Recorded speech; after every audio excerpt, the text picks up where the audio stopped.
Welcome to the May 7th meeting of the Ann Arbor Renters Commission. The purpose of the May 15th meeting of the Ann Arbor Renters Commission. The purpose of the Renters Commission is to advise the City Council and the City Administrator in matters affecting renters in the city. The Ann Arbor Renters Commission is made up of voting members who are appointed by the mayor and approved by City Council, 2 non-voting City Council liaisons, 2 non-voting members representing different landlord perspectives, and a non-voting representative to the University of Michigan Student Legal Services. To speak during any of the public comment opportunities, you'll be able to speak through the webinar link or by phone, depending on your method of access to this meeting. To be called upon to speak, callers must press *9 if listening by phone, or use the raise hand feature if viewing through the web link a2gov.org/renterscommission-meeting. You'll then be called upon by city staff one by one using the last 3 digits of your phone number or by username if available for those accessing through the web link. You'll hear an automated announcement that the host is allowing you to speak. Please state your name at the beginning of your comments. City staff will indicate when callers have 30 seconds left of their 3-minute comment period. After 3 minutes, they'll be placed on mute so that we can proceed to the next speaker. Moving on to roll call. Commissioner Else? I am here and I'm actually in Petoskey, Michigan today. Fun. Commissioner Droppelman? Here in Ann Arbor. Thank you. Welcome. Commissioner Ratcliffe, that's me. I'm here calling from Ann Arbor. Commissioner Chen? Here in Ann Arbor. Thank you. Thank you. Welcome. Councilmember Radina? Here in Ann Arbor. Thank you. Welcome. Councilmember Harrison said that she was on her way to the meeting. Let's see. Councilmember Good, sorry, Commissioner Good? Not here. Commissioner Pitts? Here, Ann Arbor. Thank you. Welcome. Commissioner Liao? Here in Albion, Michigan. Thanks. Welcome. Happy summer vacation. Commissioner Wood? Here in Ann Arbor. Thank you and welcome. Commissioner Larsenes? Here, Ann Arbor. Thank you. Welcome. Commissioner Body? Here in Ann Arbor. Thank you. Welcome. And Commissioner Rosen is not here.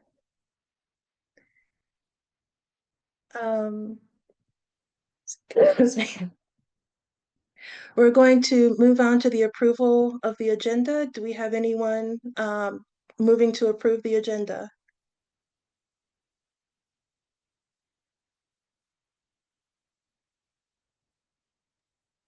I'll move to approve. Thank you, Barb. Do we have anyone who will second? I'll second. Thank you. Do we have, Commissioner Good is here tonight. Do we have anyone who wants to say anything or make any changes to the agenda for tonight? Okay, then we'll go ahead and vote on approving the agenda. All those in favor, please unmute and say aye. Aye. Aye. Aye. All those opposed, please unmute and say nay. All right, great. Then the motion's been approved, and so we're approving the agenda.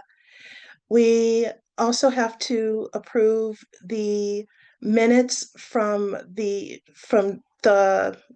March 2025 Renters Commission meeting because we did not have quorum in April and ended up canceling the meeting. I do have a question. Do we approve each one separately or do we approve them both at the same time? You could do a motion to approve both of them, and then if one of them needed an edit, you could do a motion and a second for that edit, and then approve the edit, and then you could vote on both of them as a whole. After the Okay, well, all right, thank you. Then I think I'm gonna request a motion to move to approve the March 20th, 25 meeting minutes and the March 7th, 2025 meeting minutes.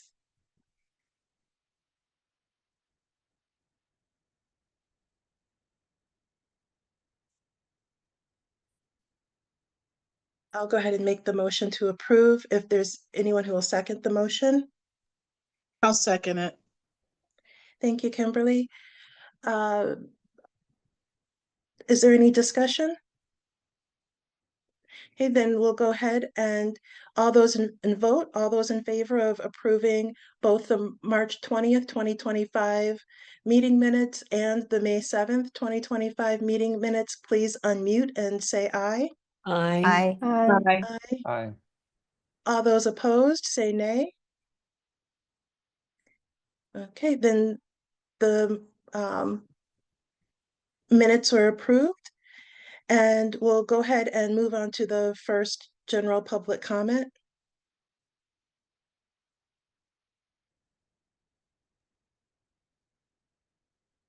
Kristen? All right, the only attendee we have is our guest for later on in the meeting. So we can go ahead and close public comment. Okay, great.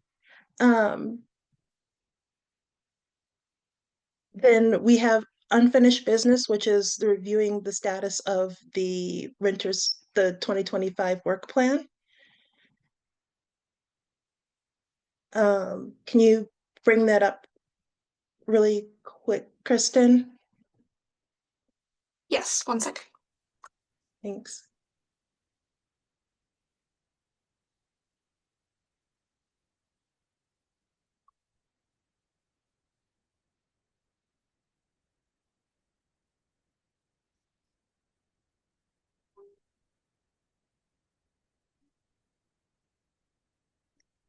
Okay, we had a few high priority items which we were going to address. The first was chapter 105, section 8530 and 8531, and existing enforcement for efficacy.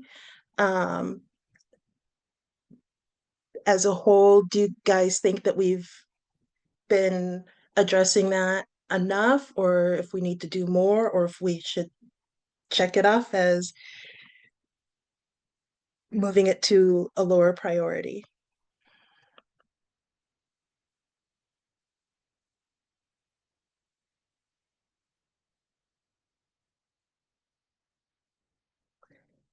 I know that we did advocate, has, oh, what, Hannah, sorry. I was just wondering if we could possibly get a report from rental housing services about like their take on this, like how many violations have they come across, or like how many complaints have they gotten? Kristen, is it possible for you to ask them? Yes. Yeah, I'll reach out. Thank you.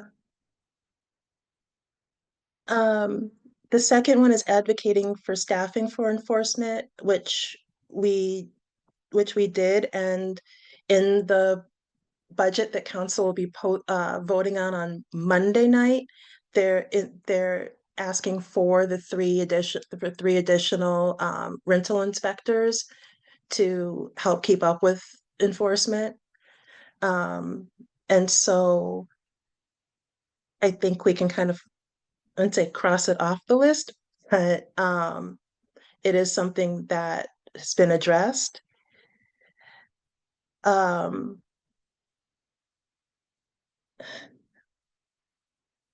the medium side was proposing an ordinance or ordinance amendment language to require owner occupied rentals to obtain a certificate of compliance and to inform the current and prospective tenants of open code violations.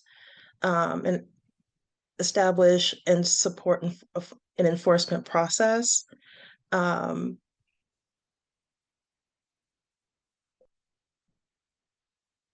Is that something that we want to focus in on this quarter or later in the year?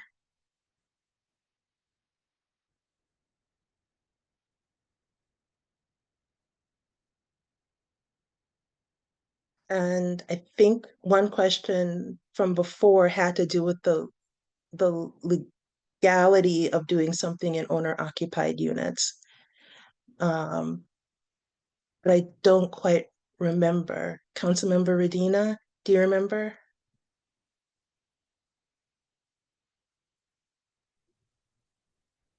No, I would have to check back in on that with Attorney Reiser.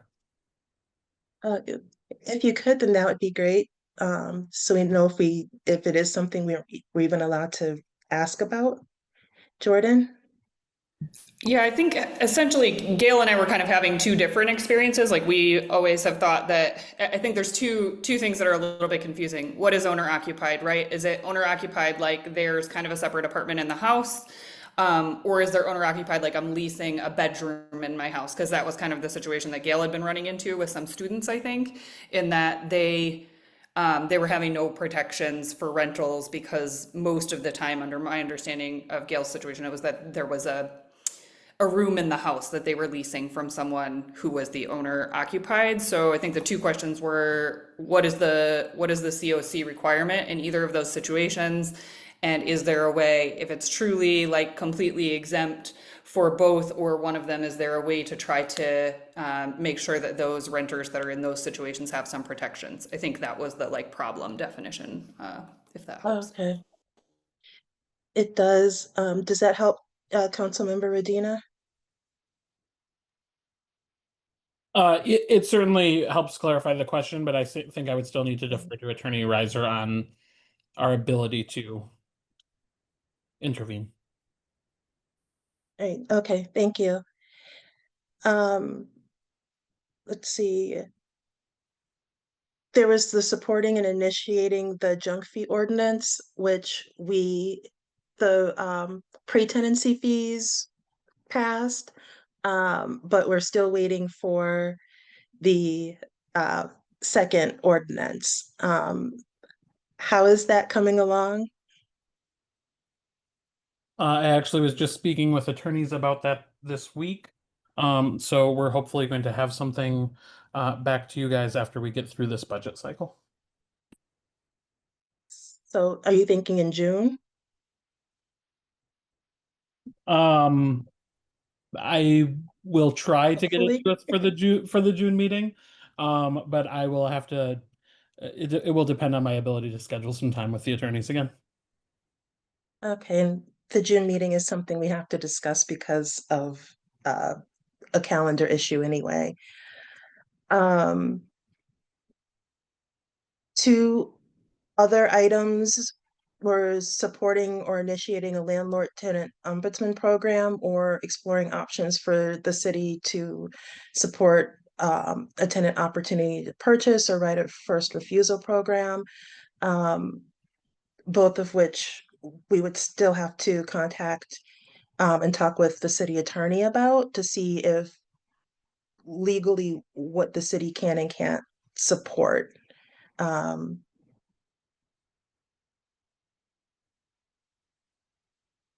and then I think, oh, Kristen, can you scroll up, please? Thank you. For commissioner education, one thing that was a high priority was learning about the resources available to senior renters within the city and determining what resources to focus on supporting, or if there was a specific area to focus on, such as accessibility or affordability. And I think that Barb was looking into some of that. I did, and I was reminded of it when I looked at this list again today. So I forwarded that report that I had given, a few months ago, about all of the research that I had done. I honestly didn't go over it again today, but what I was suggesting is that at our next tech meeting, we go over the reports that I made and then figure out if that's still, I mean, I can do some research in the meantime, but then figure out if that's up to date. And then just do either a written, give the Renters Commission a report or do a presentation along with the report. But it's a maze. The whole thing is a total maze. It's like the county has basically shuffled off all of these different things for seniors to different organizations in a nutshell. But so you really have to look at it to see where everything is. Right. Does that answer Okay. your question? Sorry. It does. It does. It means we're moving along with it. We've been touching on it. Next was collaborating and sharing information with the Human Rights Commission related to fair housing and their other initiatives. That's something that I need to touch base with them about to see how things are going with that. I know that we're not a city that has a lot of issues, well, issues that fair housing can address, I guess would be the way to put it. So, hopefully I'll be able to touch base with them and have information for the next meeting. And then also learning more about rental regulations at the county and city level, kind of determining who does what and what process renters should know. And we did have someone from the county come and speak to us about what they address, which mainly has to do with certain health, it's more of like a health code violation than it is the violations that the city itself enforces. And Medium was learning more about the status of tenant union organizing and tenant union rights in the city. I think a suggestion would be maybe having someone from AATU present at one of our future meetings. And then ordinances aimed at slowing gentrification and displacement and looking at in other communities, looking at some of those. Which I know that in tech, the tenant education committee, we've done a little bit of that. But there was more to do.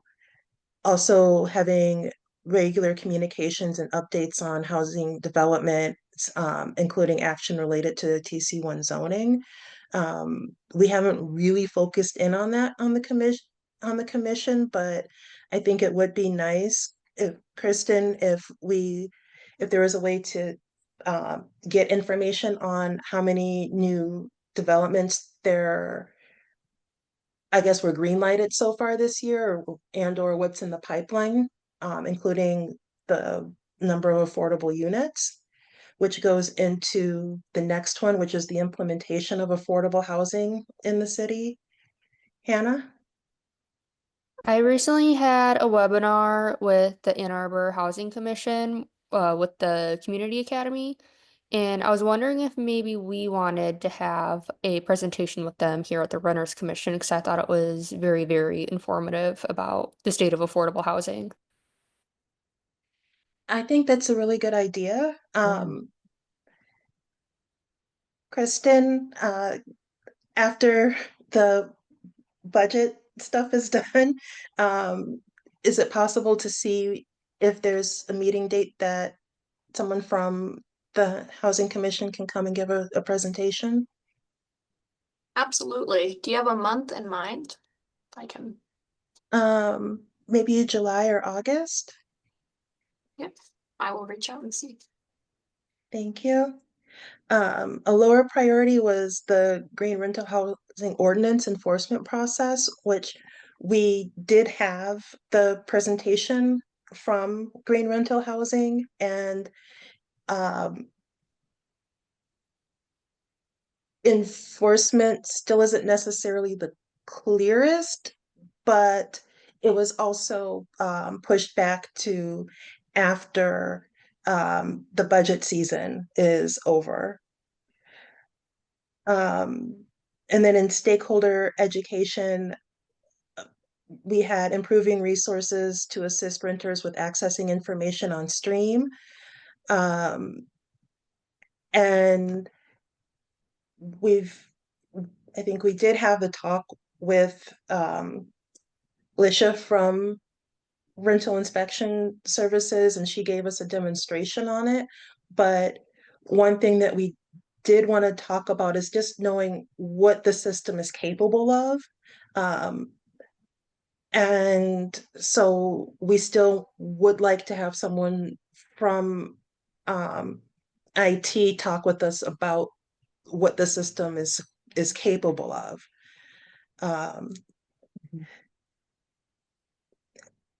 And the update to the rights and duties of tenants booklet, specifically with the pre-tenancy fees update and distribution. While we found out from Councilmember Radina, while that part's allowed, there was an issue of updating kind of other parts of the booklet. Because it's very specific as to what can go in there. And so that's something I think to talk about later, later this year. Also holding 2 in-person stakeholder engagement events. We've talked about it in tech and the Tenant Education Committee, and we are communicating with the libraries to see what their availability are to be able to hold kind of like an information session slash like listening session at one of those, as well as the Green Rental Fair. And so we're moving along with that. Kristen, can you go up a little bit more, please?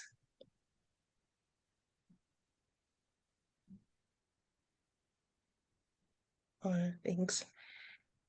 And identifying resources for renters related to extreme weather. I feel like that's not something that we've really touched on yet, so that's something to also talk about and try to plan for. I think some of these things, what we're going to end up doing is probably talking about them a little bit more in depth in tech, but definitely also at the commission meetings. And does anyone else have any questions, comments, concerns about the work plan and where we are in the work plan? Because we have, we have covered, I think, quite a bit of the work plan. Hannah? I was just wondering if anyone had any thoughts on maybe with um like changing priority of some of the items, because we have a whole lot of medium priority things we're working on right now. We've kind of completed a couple high things. We completed one of the low items. So do we want to maybe demote or promote some of the medium things to work on over the next few months anyways? Well, I have a question I think it's probably more for Kristen about that. Um, we, are we allowed to update the work plan and do that? So, because we have covered some parts of it? Yeah, you'd be able to amend the work plan since you guys voted to approve it, I think. Um, like moving and seconding amendments to make those priority changes would be appropriate. I also think you could kind of informally prioritize what you want to work on, kind of looking at how we're about almost halfway through the year and this is what's done, and you could kind of do an informal to-do list. So I think either way, up to you guys. Okay, I think what I would suggest is, because I don't know how many people are prepared to do that tonight, if we should take time between now and the next meeting to look over it and see what, as individuals, what our priorities are for the rest of the year and also take some of the tech time as well to talk about it and see what, if anything else, we think should go on the work plan. And then at the next meeting, have that be our focus for that meeting.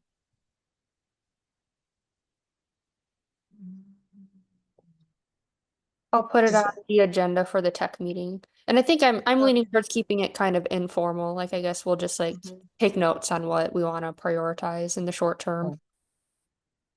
Okay, yeah. Are there any other questions or comments? Okay, then we'll go ahead and move on in the agenda to our new business, which is a presentation from the Ann Arbor Community Land Trust, which is new for the city. Let's see, oh, there's Sarah. Sarah, welcome. Thank you. Thanks for having me today. I can't see myself. Can you see me okay? Yes. Okay. Of course, my dog just started to whine just a second ago. So actually, I'm going to let her out and I'll be right back. Okay, I believe that oh, there she is. Sorry. She sat so quietly for a whole half hour. And then the second you gave me the button to press, she started whining. All right. Did you want to finish what you were saying? Oops, no, that's fine. Thank you. Okay. All right, great. Well, my name is Sarah Lorenz. I'm the executive director of the Ann Arbor Community Land Trust, but that's a recent development. I was just living my life here in Ann Arbor for quite some time. I was born here in Ann Arbor, lived some other places, moved back here a number of years ago with my husband. We have 3 kids. My husband's a contractor. I was in education, actually. I've taught, I've been an administrator, and then I was doing research at EMU, running some federal grants for about 10 years or so. But when we moved to Ann Arbor, you know, we bought a lower cost home and my husband fixed it up, and then we realized that there was this huge jump in value, and we got really excited about how much money we could make by selling the home that he had just fixed up. And so we actually got kind of trapped in this cycle of flipping our own homes, and we never really intended to do it every time. But the prices were really escalating and it became really tempting to do. So we've done that a number of times, and I began to notice and sort of worry about the price escalations, like how much further can this go up and how rapidly can these prices climb. And I began to worry about how people getting priced out of town. And so I had gotten my real estate license as well during that time. And so I was interacting with buyers every now and then on the side.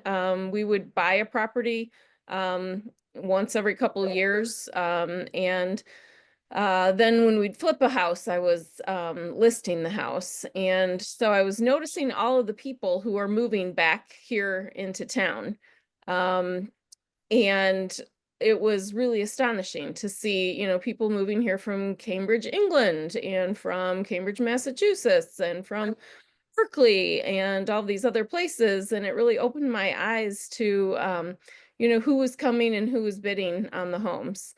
So I attended a conference or a symposium at U of M. I think it was in 2019, about housing and community development. And so I met some other community members, and we began talking about housing, and that actually led to a group of us founding the Equitable Ann Arbor Land Trust in 2020. And that has been more of a think tank. And we have continued to meet. I'm on that board. But last year we decided to spin off, after thinking about it and doing preliminary work for 2 or 3 years, we created a second nonprofit last year. And we decided we really needed a community land trust, which is a specific form that has been around for about 50 years. It was started in Georgia at the during the civil rights movement. There were sharecroppers who had been thrown off their land because they had participated in the civil rights movement. And a group of Wow. people got together and decided, we're going to band together, we're going to buy land, and we're going to create the farm. They were sort of replicating the sharecropping system owned by the people, the sharecroppers themselves. I think it's called New Communities, Inc. There's actually a documentary about it. So the idea there was the community will own the land, the residents will be participants and owners. There will be a very democratic construct. And people can build a home, they can farm the land. No one can ever throw them off because they're part owners. And then when they pass away, their children can continue to live there, or they can sell the home, but the land belongs to the community. And so that idea has spread across the country and across the world, although there are other forms. So for example, during this time, I also learned about Vienna, Austria. And Vienna has been doing something along these lines for over 100 years. And there in Vienna, in Europe, they tend to call it social housing. But in Vienna, they have this really amazing system. It began after World War I believe, when there were so many people that were displaced. Cities had been destroyed, and there were tens of thousands of people that had been displaced. They were out of work. They didn't have decent housing or any housing. And so in Vienna, they started a major just 1 minute. I'll be right back again.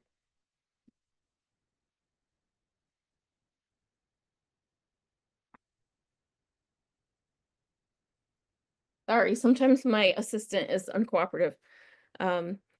So in Vienna, I would highly recommend going on YouTube and searching for Vienna and searching for community land trusts. There are so many wonderful videos because there are hundreds, literally over 300 community land trusts in the US. And there are dozens and dozens of videos about Vienna. And so in Vienna, you can it's very similar to a community land trust under a different name. You can rent or you can buy. And even as renters, I found it was interesting to learn you have to put a very large down payment, sometimes like $30,000 for a rental unit, although they do have set-asides for lower income people who don't have savings. You can also buy, but because it's so equivalent, many people just rent and they just never move out of their social housing. And so over time, as people's, and you income qualify one time. And so they never check your income again. And I think something like 75% of people in the city qualify for the social housing there. And a very large percentage of people live in social housing in Vienna. And so it actually really tempers the market. The private market is small in comparison to the social housing market. And so a potential renter or buyer is looking at openings, and there may be 10 social housing openings. I think they do get on a list, but then they can be higher priority for certain reasons. They can be moved up higher on the list. And then they may be looking at private market listings as well, but there's a big competition. I think there's almost as much social housing product on the market, or even more than private. And so it actually keeps the private market prices down. And they invest really heavily in their housing stock. They're actually always building new housing stock for social housing. They have a whole system for this. And this isn't just in Vienna, it's in other European countries as well. where the city of Vienna is actually managing this whole process, and they are acquiring land or taking land that they have. So, for example, the city of Vienna in the recent past, they decommissioned an airfield, and they had, I don't know if it was a couple hundred acres or 80 acres, but it was a very large parcel. And then they had either their own urban planners or hired a firm to plan that whole section as if it were a whole new neighborhood for the city.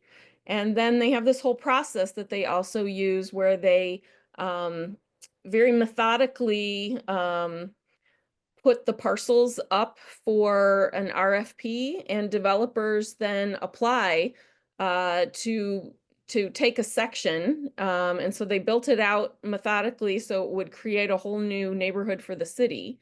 And they judge the submissions of the developers based on the architectural quality, the amenities they're going to include, the sustainability features, and they really have, pretty amazing developments. The homes are fairly small. I believe they're like 1,000 square feet or something. They're not huge, but and then they also consult with the people who are going to be living there, the renters, or in a smaller number of cases, the buyers.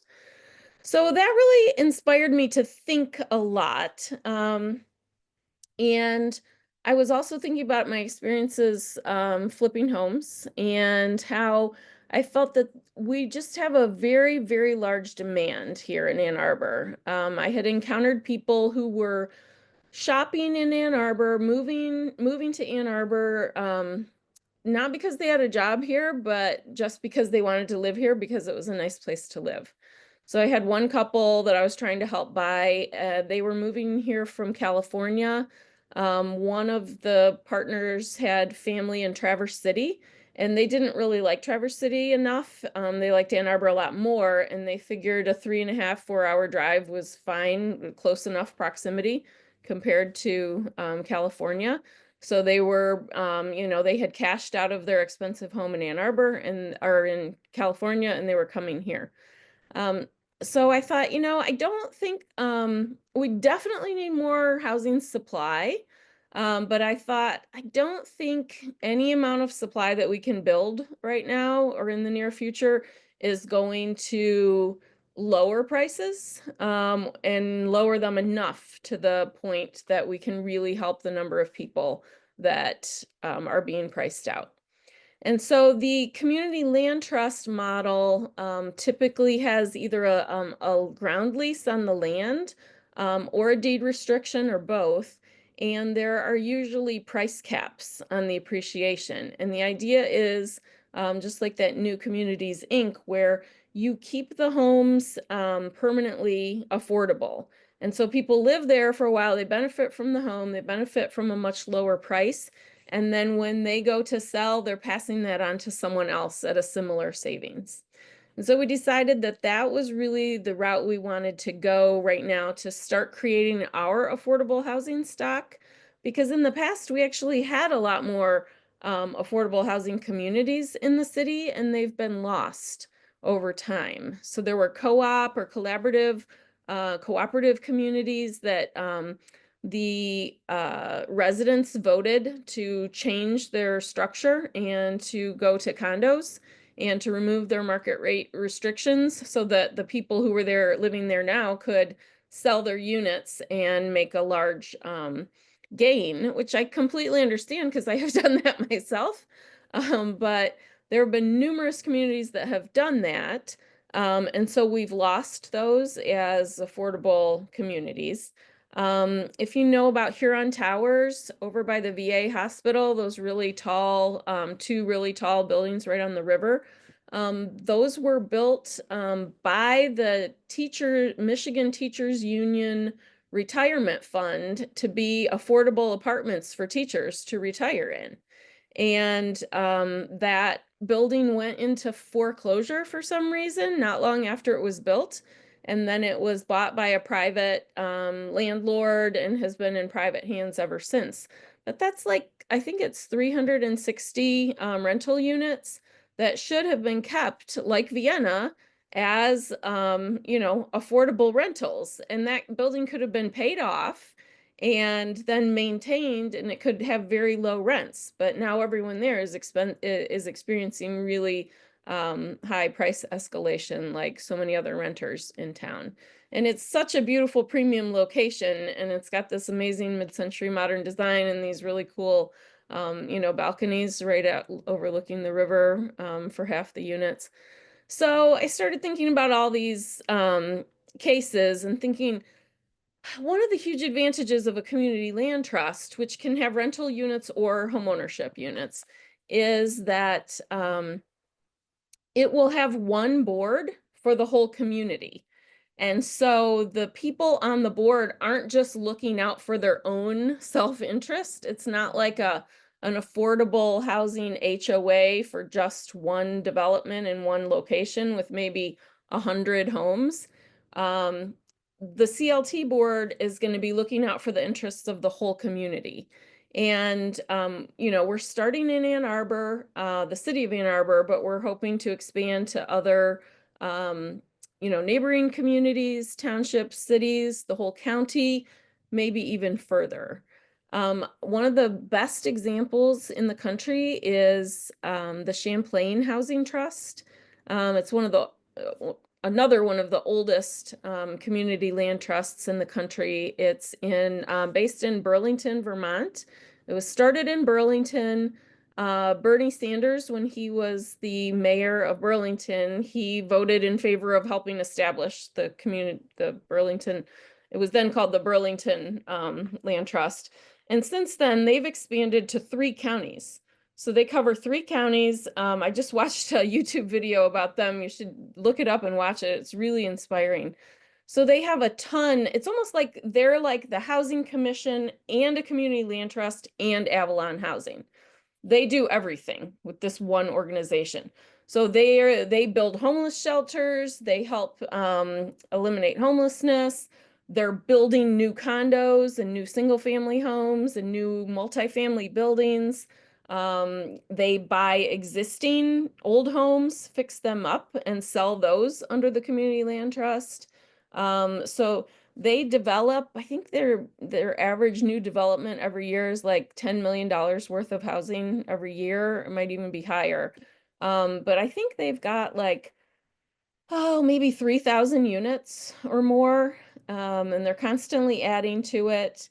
And so everyone who is living in their housing is a member of the Community Land Trust. But then community members can join as well. They have, I think, another 3,000 community members who have joined the Community Land Trust or the Champlain Housing Trust. And they get to vote once a year. They can come to the membership meeting, they get updates, and they can vote on major decisions. And so I really liked that community governance structure where everyone, the board and the membership, is looking out for the best interests of the community instead of just their own self-interest. So I am hoping that our community land trust will grow over time and really create a section of the housing stock in Ann Arbor that is non-commodified, that stays affordable over time. We're hoping that we'll be able to help people save. We're primarily focusing on home ownership because there's just almost zero opportunities in that area. And that's just a failed section of the market. Like no one can or will build affordable home ownership in Ann Arbor anymore unless a nonprofit like ours does it. And if you sell it the first time as affordable and don't deed restrict it, people will flip it and make $200,000 and move to Jackson anyway. So you really need a community land trust if you want to create that permanent home ownership. So I'm hoping over time we'll be able to build hundreds and thousands of units really and keep that permanently affordable.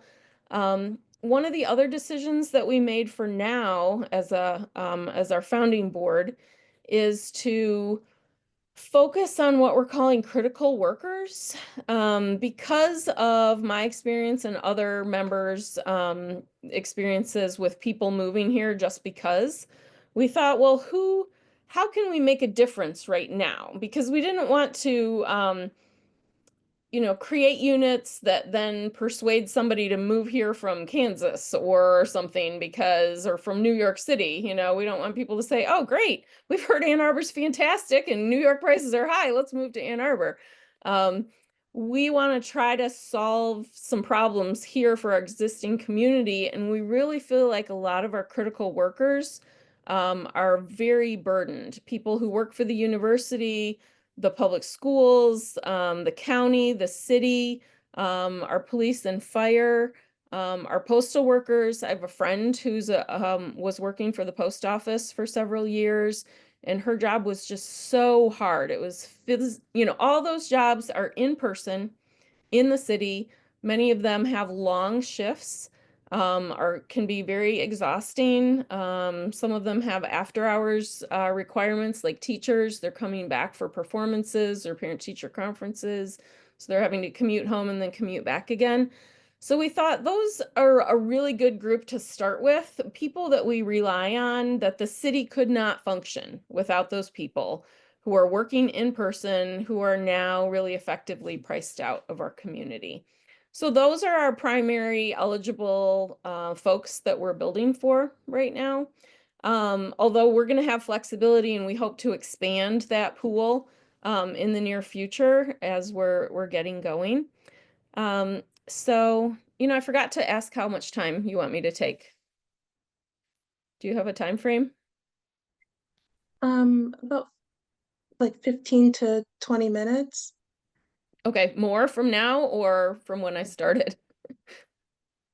Originally it was from when you started, but Okay. you're starting to get into, I think, more of the real meat of Yeah. what's happening here now, Yeah, so right? is 5 more minutes good? Yeah, yeah. Okay. I can show you our flyer. We actually have listings on Zillow right now, although they're all reserved for the moment. So hang on just a second here. Let me pull up my flyer.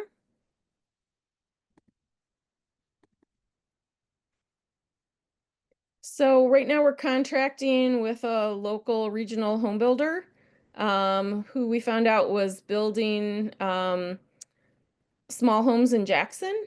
Like locally, they're kind of a luxury home builder, or they do higher end condos or sort of medium condos. Can you see this flyer? We can, but can you, yeah, zoom in a little bit more, Okay, thank you. good. All right. So, anyway, oops, I didn't want to draw on that. So this little White House right here, we found out that this local regional home builder is building this little house in Jackson. We kind of made a prettier version of it by fancying up the windows and putting a bigger porch on it and putting some cute furniture on it. But it's the same floor plan. They're building this in Jackson in a partnership with the city of Jackson. And they're selling this house for $175,000 in Jackson. Yeah, it's crazy. It's 3 bedrooms upstairs, a bath and a half. And so we loved that model. I went out to Jackson and toured it. And then we designed these homes right here that we're calling the townie homes. It's a paired townhome. So this larger side is 3-bedroom home, 3 bedrooms upstairs. And then this side is a smaller townhome. It's 2 bedrooms. And so we designed this to fit on any skinny lot in Ann Arbor. So we had these for sale for reservation on Zillow for $125,000 to $325,000. So what we decided to do, because we need homes in Ann Arbor that are 325 and in that area, we decided we could do them at 3 price points and kind of price that $125,000 home for people who are making about $20 an hour. They're a paraprofessional, they're like a a unit clerk or a unit custodian at the hospital, somebody making around $30,000 a year. If they're in pretty good financial shape, they may be able to afford that home at $125,000. And then we've got some at 225 and 325. So we're kind of averaging the construction costs and then averaging the sales revenue so that we can price these at the 3 price points that are most in need. And that's obviously not something that a private developer, for-profit developer is going to do, but we can do that as a nonprofit. So here's our eligibility list. Anybody who's working in person in Ann Arbor for the city, county, state, or federal agencies, U of M, Michigan Medicine, VA Hospital, public schools, district library, fire department, police department, U.S. Postal, or early childcare, childhood childcare workers, because those are really essential too. So we're hoping to expand that in the future. So we have like an income cap, and people have to be pre-qualified for a mortgage. But we're also hoping to do some rental homes in the future as well. But we're starting this route, which we think is the most critical need. So I'll stop there actually and let you ask questions, and I can fill in the things that I haven't answered yet. Well, I have a few questions, so I'll go last. I don't know whose hand went up first, if it was Barb's or Hannah's. I think it was Barb. Barb, you could go first. Thank you so much for this presentation. This is amazing. My name's Barb Wood, Commissioner Wood. And my first question is, how do you find land even cheap enough in Ann Arbor to be able to build these places? I'm astounded. You are not the first to say that, Barb. It's actually a common misconception I'm finding. So when I was a house flipper for a very brief period of time, I did not flip that many houses, but enough to understand. I made some money and lost some money, but I was constantly looking at the real estate listings and looking for distressed properties because of that. And I started noticing that there were frequently properties that had little tiny homes on them that were in poor condition that could accommodate like a lot split, or several lot splits, or the house needed to be torn down anyway. And then when the accessory dwelling unit ordinance was passed about 5 years ago, and then it was changed, I think after that, more recently, like maybe 3 years, I thought, oh, there's actually an opportunity there to build 2 small homes on every parcel. And when you can split the lot cost and the cost to run the utilities to that between 2 homes, it becomes a lot more feasible. And if you're somebody like me who's been haunting the listings for years and you even remember past properties that sold, and then others of us on our board are like that. We've been in the field for a few years. We know a lot of properties. You would be amazed. So right now we have closed on 7 parcels. We have 2 more that we're going to close on soon. So 9 parcels, we can build 24, possibly 26 homes on those after we divide them and do a home and an ADU or a duplex on each one. If I had the funding right now, I could do another 50 because I have a list of property. There are properties on the market right now that I could buy tomorrow if I had a revolving line of credit. There are at least 5 properties on the market right now. And we have talked with other owners in the past. There are off-market properties that we could buy as well. So Ann Arbor, over time, as it began to sprawl outward, it was not very densely developed. So there are a lot of larger parcels. So land is actually not the problem. The biggest challenge has just been standing up a new nonprofit developer, finding the financing to get started, and it's been nearly impossible to get any loans because we're a brand new startup. We don't have hardly any cash reserves. We've bought our first properties through our board members and some other community supporters giving us basically private mortgages where they'll fund 100% of the land acquisition, whereas with a bank, they want to only give you like 60 to 70% of the cost. So that's been a real challenge. But now that we found this developer and we have this list of properties, we're really excited to break ground and get started building. Thank you and congratulations. Thanks. Hannah, then Dan. Hannah, you go first. Would you like, you want to go first? I have just a few general questions about how property tax is handled with these homes. So if the land trust owns the land, like how does that calculation work? Because I know the property tax can be a significant cost for the homeowner. And if they're already cost burdened, like they don't have a very high income, like how will that affect the affordability of the home for them? So right now our plan is just to use deed restrictions and not retain ownership of the land. So we're setting up a deed restriction, and it looks like we're going to have to do condo agreements on all the properties because the city does not have what's called a zero lot line ordinance. There are properties in the city that do sell like this, but now they made that illegal, you know, like 40 years ago or something with the zoning changes. So we're being forced by the current zoning to do condo agreements, which is adding to the cost of our homes by $5,000 to $10,000 each, unfortunately. So I'm hoping in the future we can change it.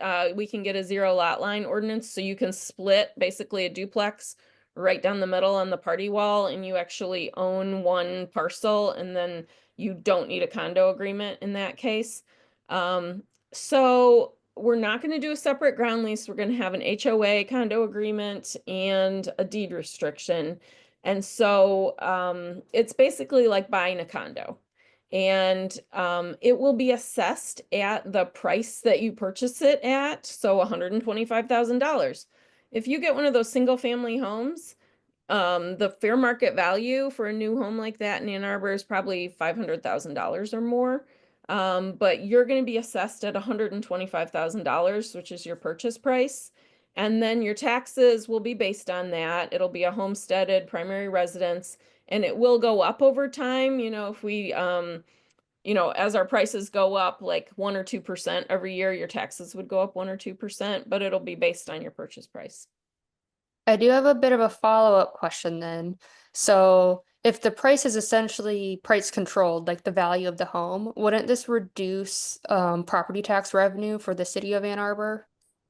Well, we're building new construction, so those homes, the vacant land or the distressed properties that we're buying have a fairly low tax revenue because of their status. And then we're building 2 homes on each. So over time, it'll be net benefit to the city tax base. Thank you.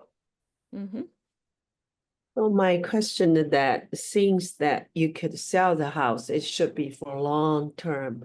So what will happen if I renovate the house? So will I get any assistance or just I take care of the house and then what will happen? The value of the house will be up or down, but if I renovate it, what will happen? So, that's the questions that. Yeah, that's a great question. So most of the homes right now, our intention right now is to do all new construction, although we might buy distressed property at some point and renovate that and then sell it. So most homeowners wouldn't have to do much renovation for quite a long time. But say you lived there for 30 years and then you decided you wanted to do some renovations. If you chose to do a renovation that was more than 20% of the home's value, then you would notify the board that you were intending to do that.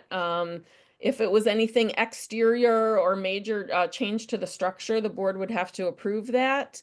And then they would increase the value of your home. So say you were, at that point, it needed a whole house renovation and you were spending 25% of the value of the home, then the assigned value of the home would be increased so that when you sold it, you would get that investment back.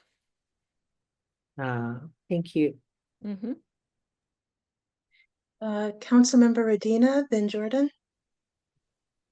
Yeah, thank you. I just wanted to say first, Sarah, thank you so much for being here and for continuing to answer questions about this and inform the public about this. I know I've had a number of conversations with board members, and at least from my conversations with council members, I think we're all so excited to see where this can go.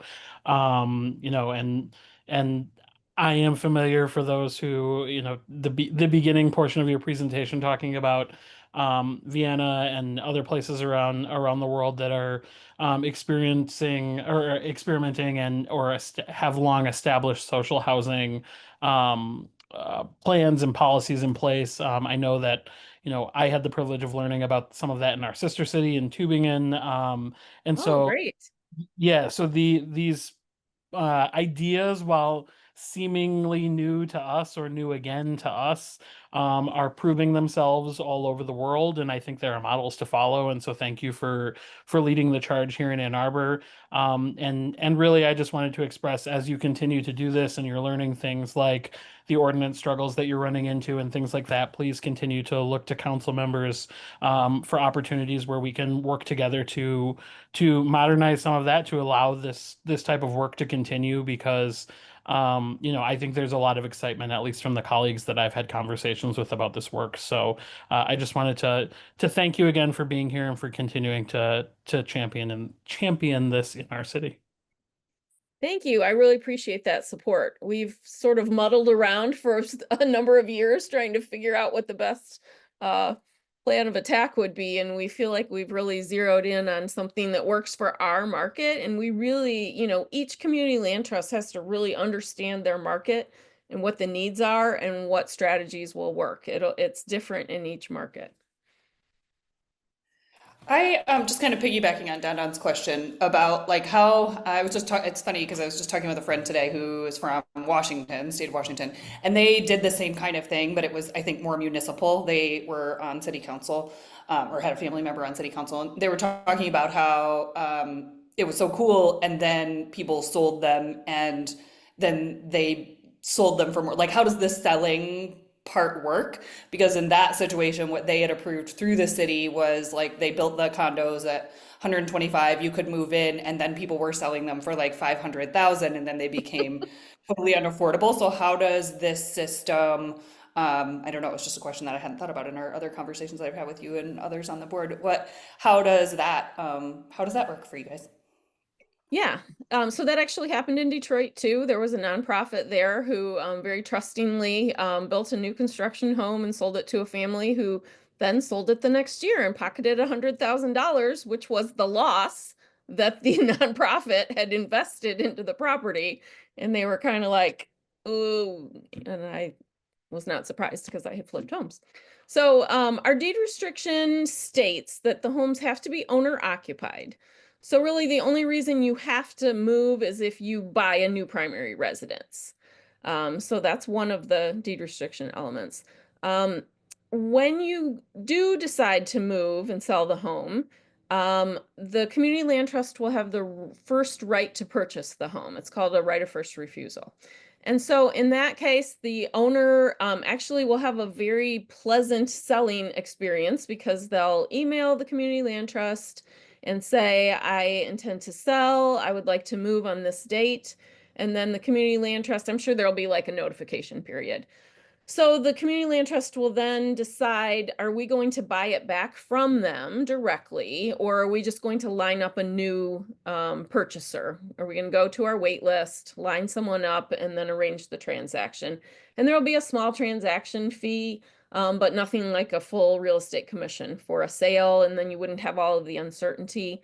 So the deed restriction states that you'll receive 1.5% appreciation per year.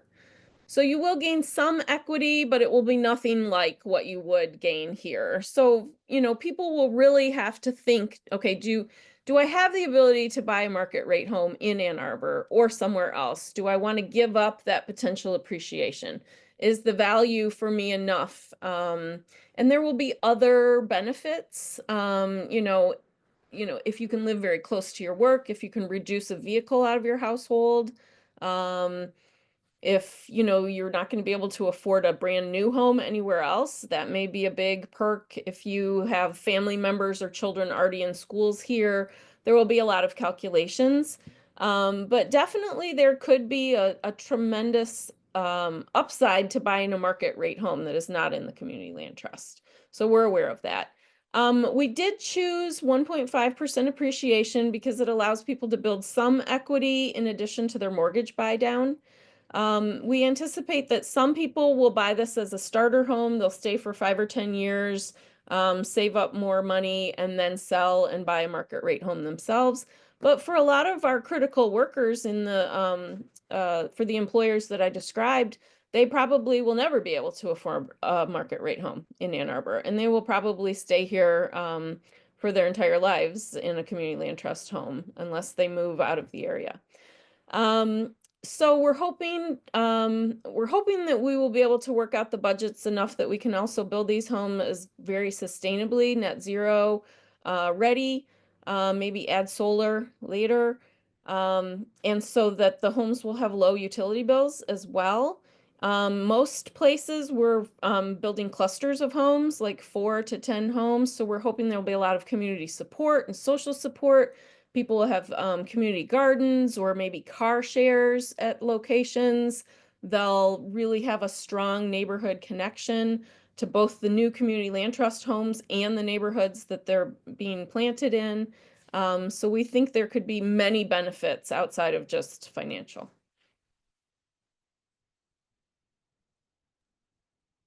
I Anna? have one final question. So, I know like it's very focused on home ownership right now, but you did mention rental housing, and I was wondering if the land trust has plans for building rental housing within the next few years. And if so, would it kind of follow the Vienna model where like renters would put like a down payment and then just kind of have the apartment affordable for a while? Yeah, I'm very open to that. I mean, I'm sort of a person who is very interested in pursuing opportunities as they arise and being creative and responding to the market and responding to really what buyers in the area want.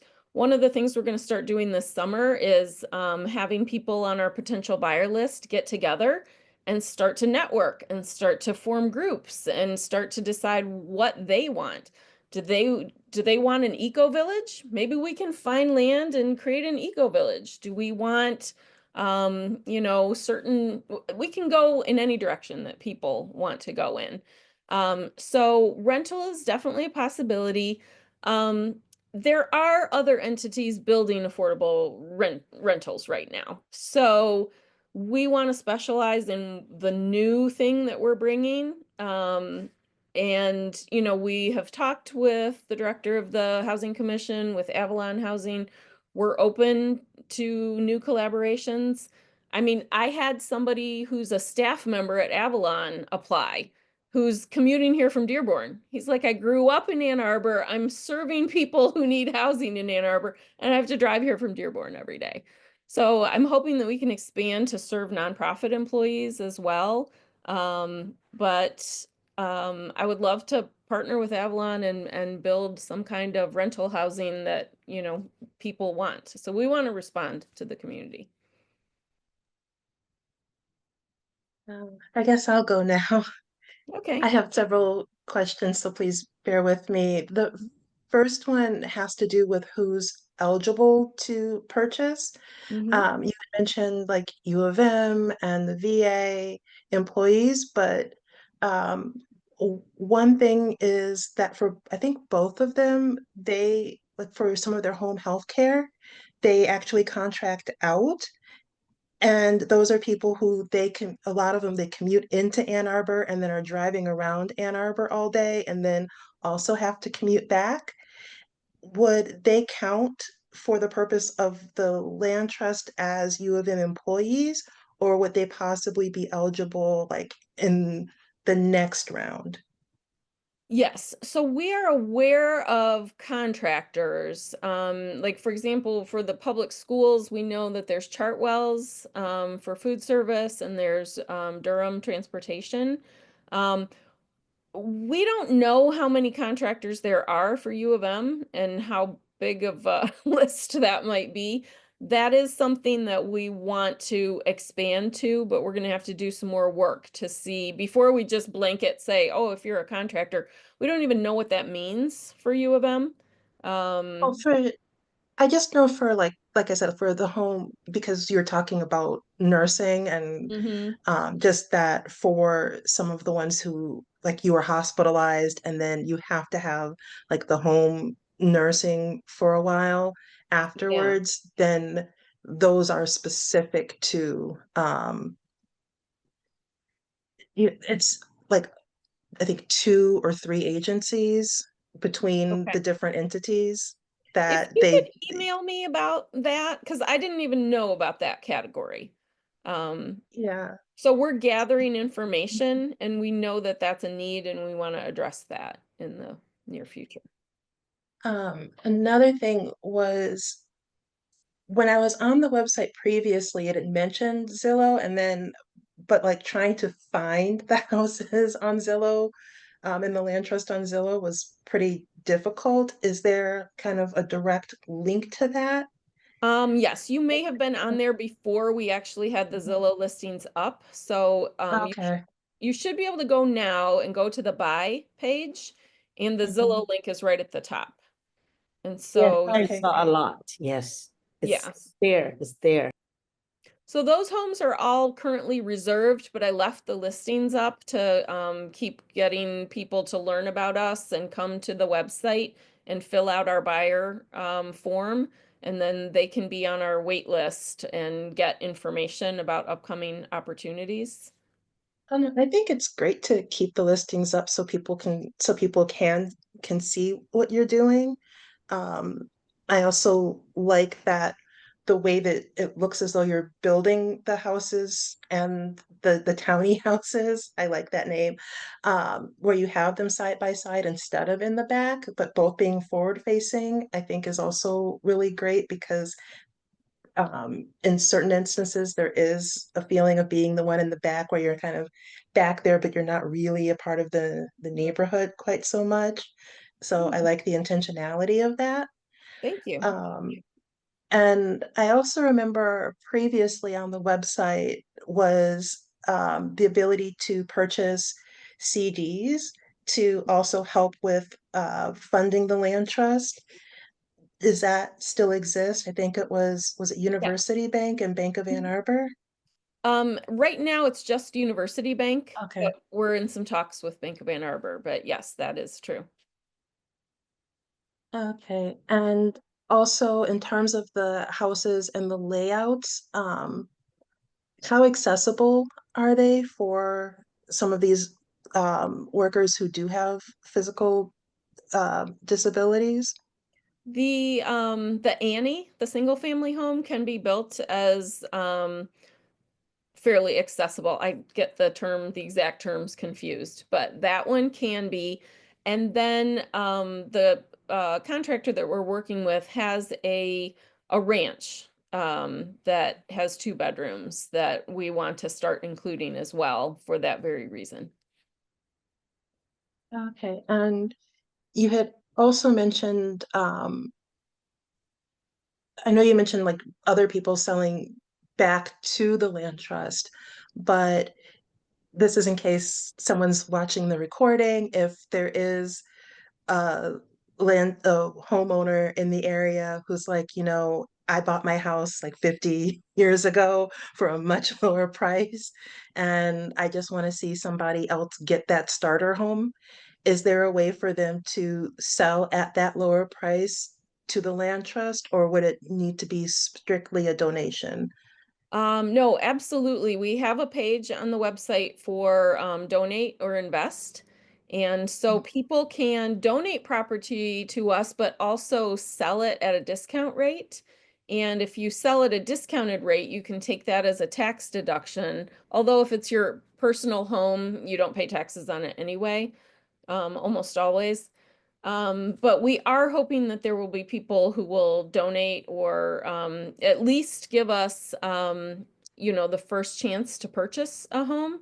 Because sometimes there are homes that, if someone has lived there for a very long time, it may not be updated and it may take a little while to sell anyway.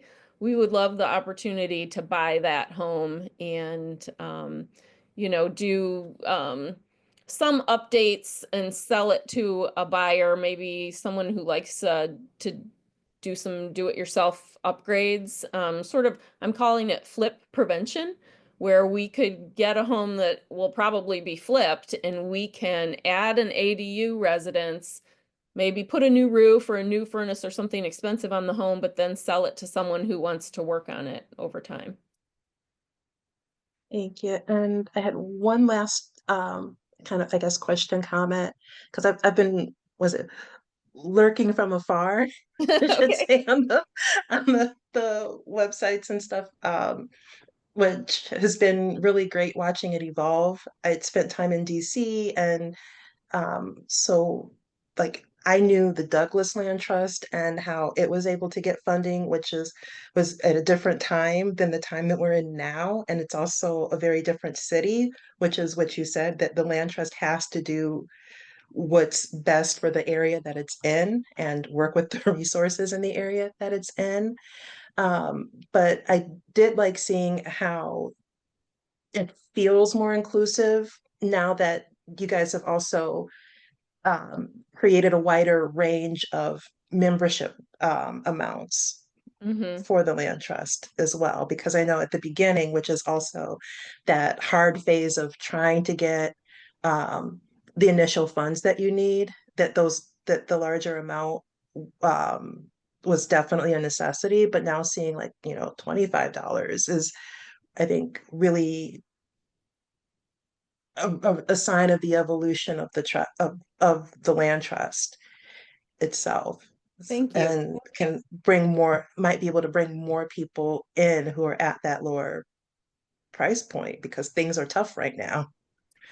Yeah, and you can become a member. There's a box where you can put 0. You Mhm. don't have to pay anything to be a member. But I did want to encourage people to make a pledge of some kind for a few reasons.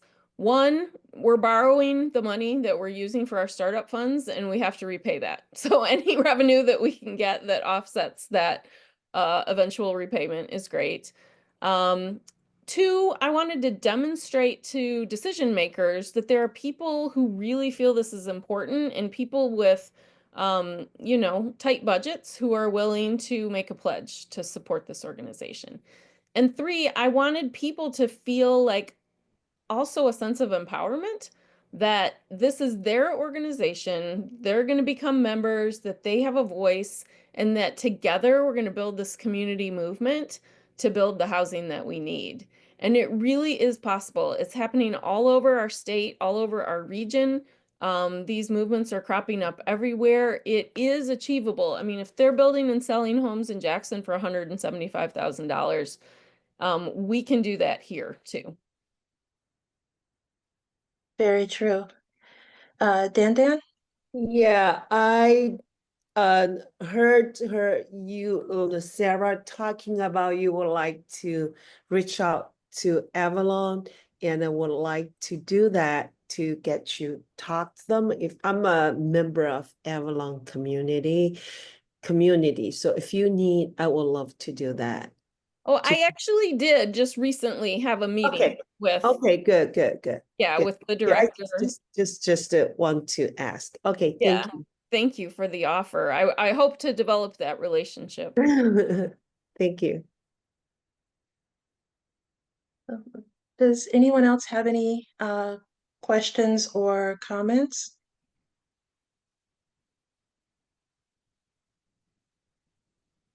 I don't see anyone. Well, thank you very much, Sarah, for coming and giving the presentation and answering all of our questions. I think it's great what you guys are doing. And I know, some people might ask like, well, why is the Renters Commission talking about a land trust for home ownership? But you do have renters who want to be homeowners, as we all very well know. But as renters are also able to flow out through the process and cycle in and out, that also helps free up some of the rentals in the area as well. Which, Very true.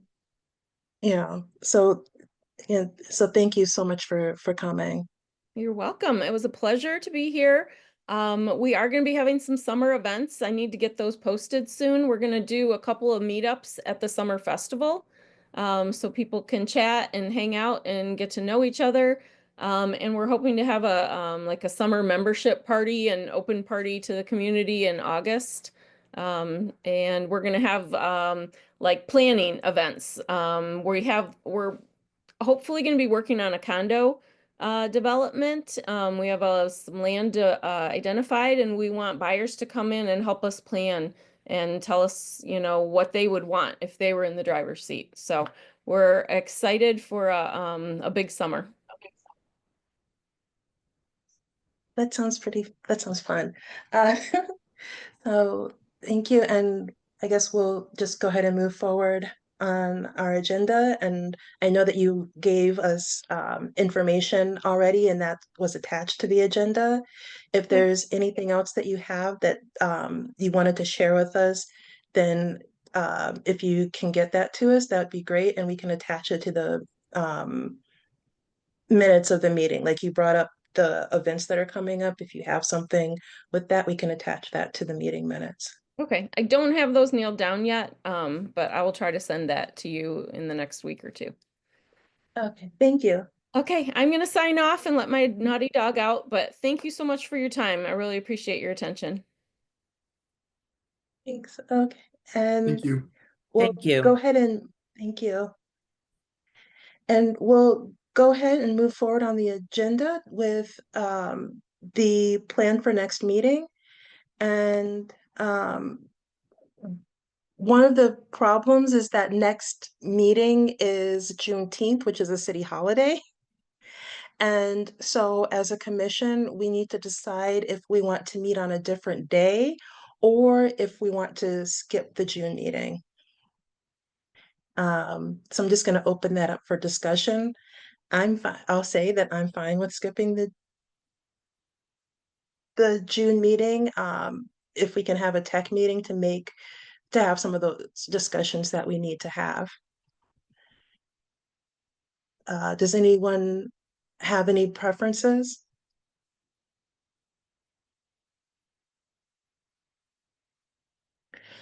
Uh, Kristen, do we have to make a motion or anything to change the meeting date or to cancel that meeting? Nope. You guys don't have any business, so I can just cancel it the typical way, and then I'll work with you guys to get the tech meeting scheduled. Okay, then we will not have a meeting in June, so everyone enjoy your June. And we'll have the regularly scheduled meeting in July. Next on the agenda is our reports from our city council members.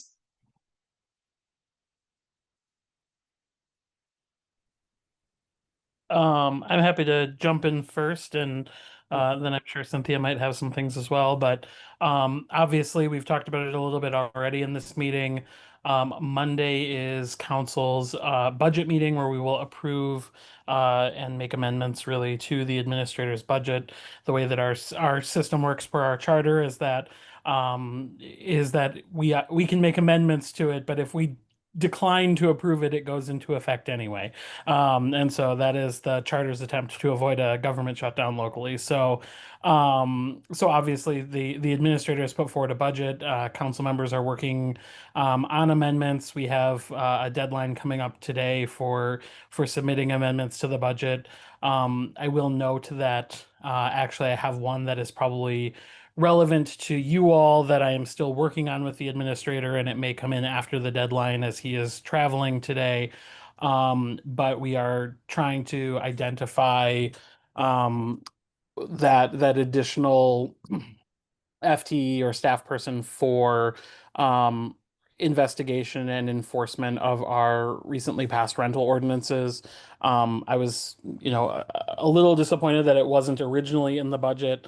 I know that there's been some back and forth between the city attorney and city administrator about where that person should live and exactly what type of person it should be. There's been discussion of paralegal versus somebody who can maybe do broader investigation for other ordinances in the city as well. And so the city administrator, the city attorney, and then our community services administrator are huddling together and trying to come back to me with a solution for that, so that Councilmember Harrison and I can potentially advocate for that on Monday in the budget. And so that is one that we are certainly working on. And then I will also just give an update. I know we talked about in our work plan earlier discussions about number of units and things like that have been approved. Obviously, as you may have some visibility on, the comprehensive land use planning process is happening here in the city. I believe yesterday was the Planning Commission's effort to put back, or was it Tuesday? I'm mixing my days. To give back to the consultant some additional feedback to make more amendments to the draft plan that has been presented.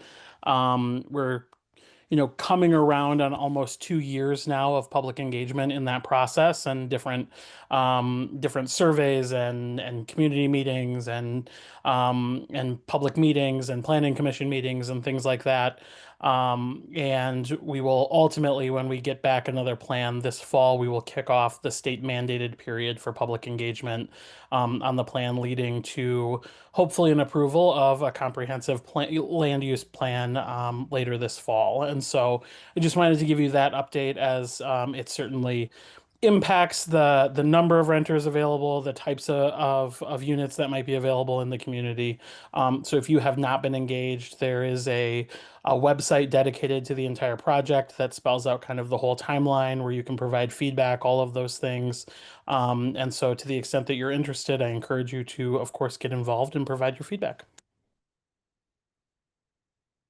Thank you. Councilmember Harrison. Thank you, Councilmember Radina. Thank you, Chair. Thank you, Councilmember Radina, for those updates. Sorry, I'm like about to die over here. I'm just trying to plug in.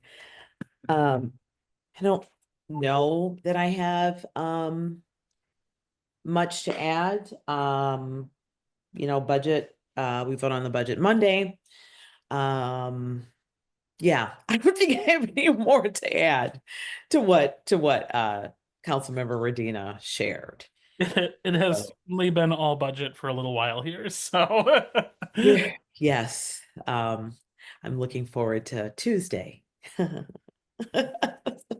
Okay. Because the budget will thank- be over. But yes, so yep, we've that's what we've been busy with the last couple weeks. And like Councilmember Radina said, I'm eager to hear back from Administrator Dahoney to hear, I guess, what about the staff member, the FTE for rental inspections and the such. So we shall see what happens.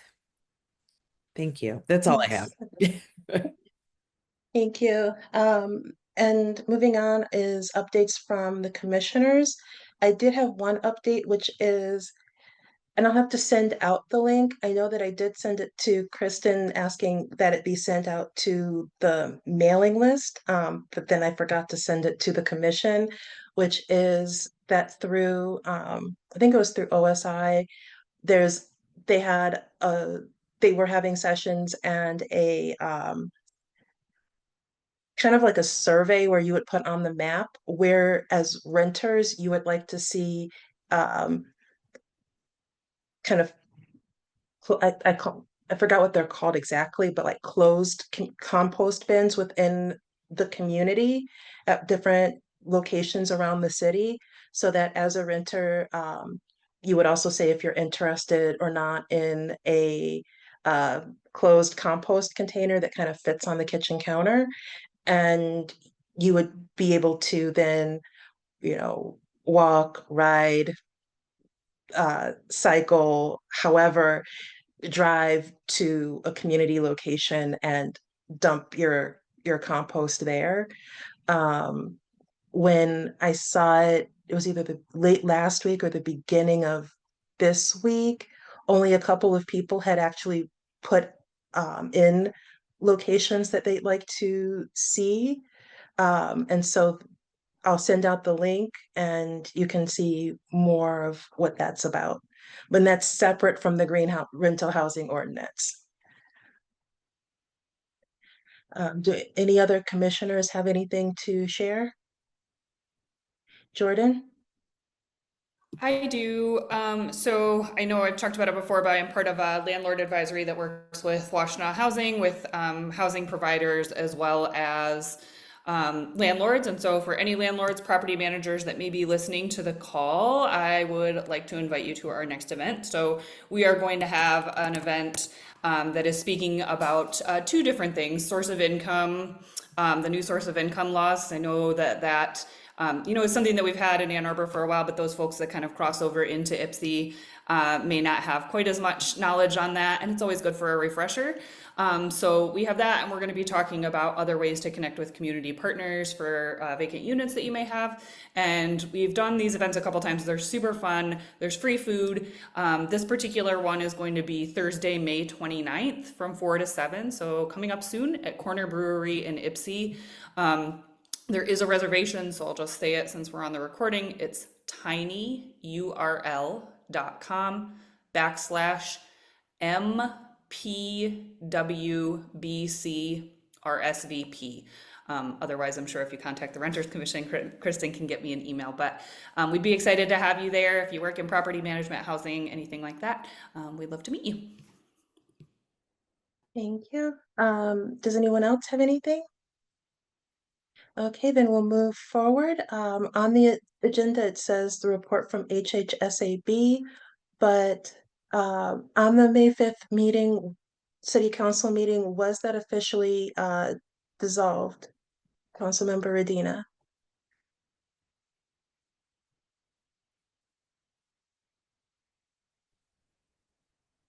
Apologies, getting back to my unmute button.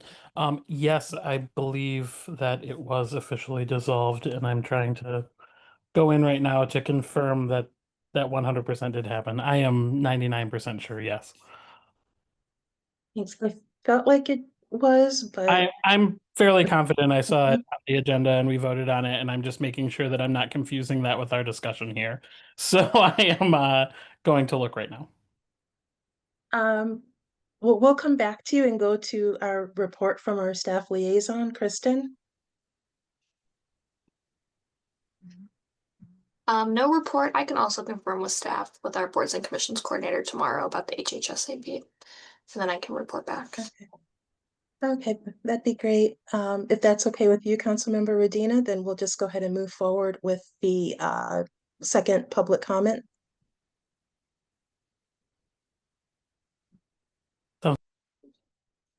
Okay, Kristen, can you give the second public comment, please?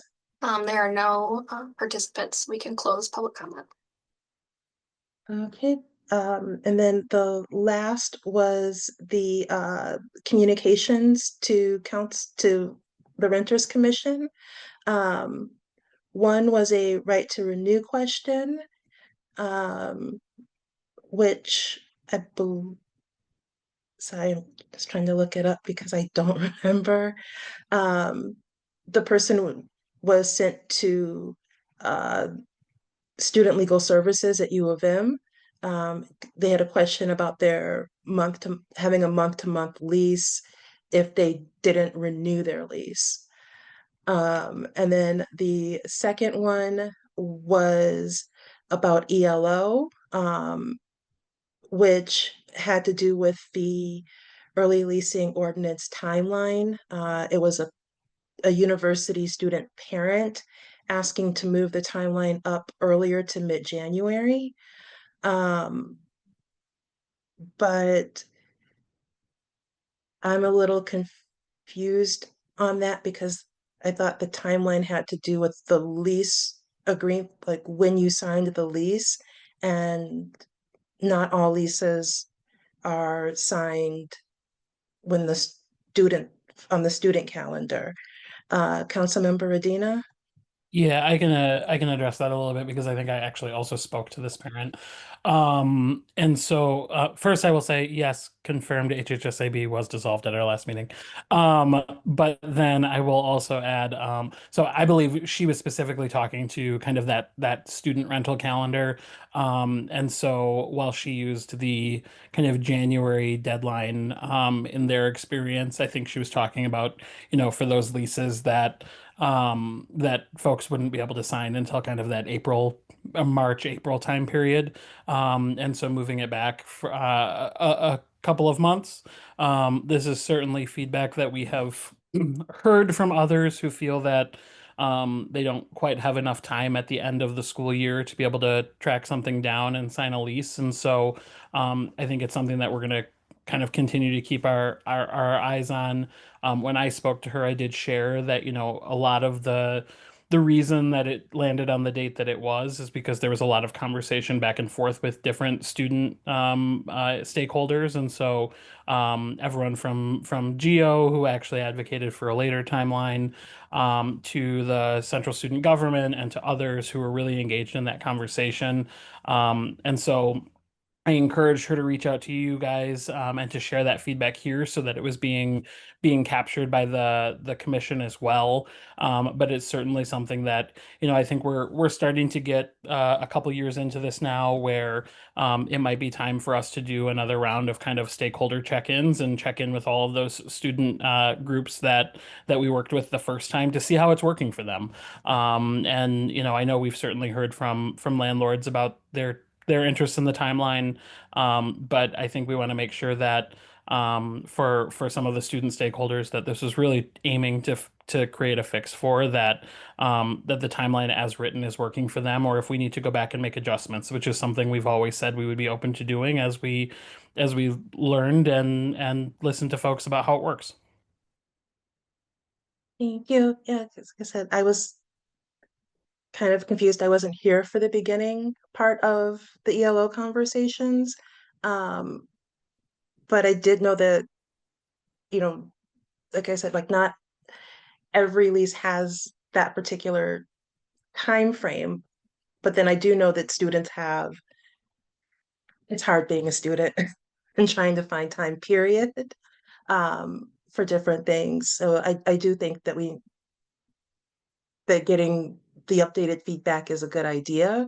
Um, I just want to also make sure that we're making sure that we're servicing the students and the wider community as well. So it might be feedback that that we definitely get the student stakeholders,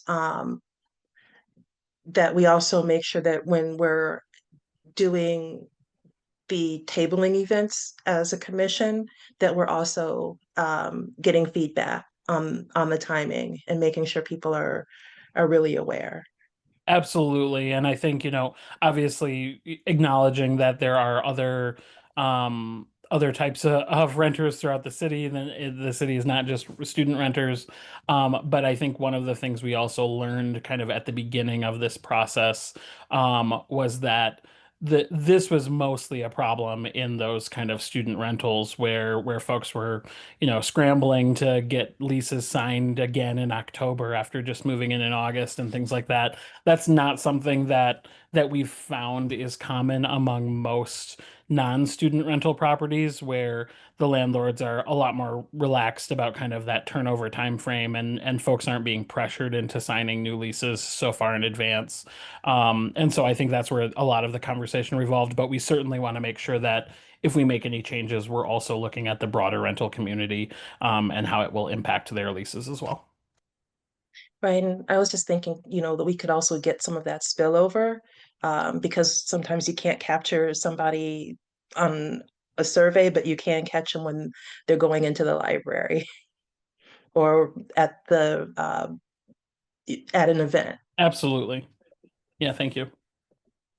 Are there any questions, comments, or concerns about the communications to council? I mean, not to council, to the Renters Commission? Okay, then that was the last item on the agenda, and I'm gonna go ahead and say, let's adjourn. And we'll see most of you in July, and hopefully all of you in July, and um, all of you at the tech meeting in June. And enjoy the rest of May. Thank you. Thank you.